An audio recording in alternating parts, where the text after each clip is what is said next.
Annyeonghaseyo les amis. Accrochez-vous bien car aujourd'hui je vous embarque dans mon incroyable vie. Une Suissesse au pays du kimchi et de la K-pop. Mon histoire, pourtant, commence ici, en Corée du Sud, où j'ai poussé mon premier cri. Probablement en coréen, qui sait. Mais à l'âge de 4 mois, direction le pays du chocolat et des montres à coucou. J'ai été adoptée par une famille suisse, disons, très ponctuelle. J'ai donc grandi entourée de montagnes, de fromages qui sont forts, mais qu'est-ce que c'est bon, et d'une organisation militaire à faire pâlir n'importe qui. La Suisse, c'était ma vie, mon terrain de jeu, jusqu'à ce que le destin frappe à ma porte avec une lettre aussi explosive qu'un feu d'artifice du 1er août. Un membre de ma famille biologique voulait me contacter. Sur mes papiers d'adoption, c'était clair.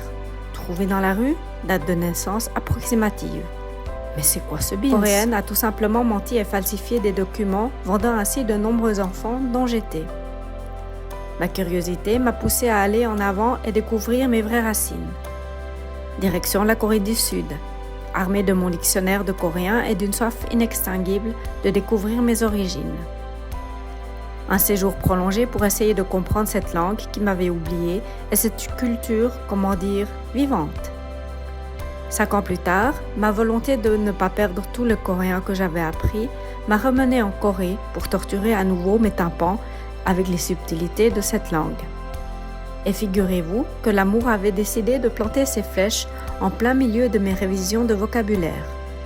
J'ai rencontré un homme tellement charmant que j'ai dit adieu à mes montagnes, à mon salaire suisse et à la routine métro boulot fondu. Tout ça pour l'inconnu, ou presque.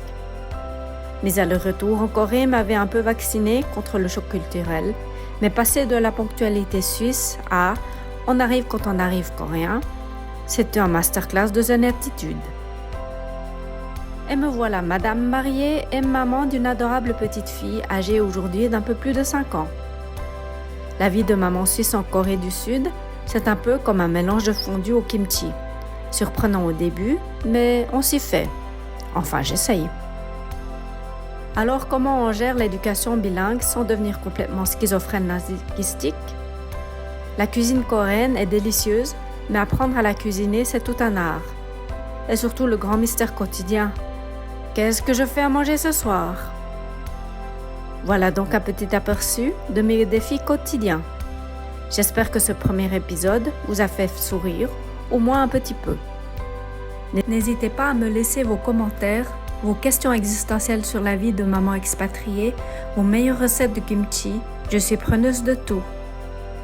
Merci d'avoir partagé ce moment avec moi et à très vite pour de nouvelles aventures, probablement pleines de tentatives culinaires ratées et de défis linguistiques de maman suisse en Corée du Sud.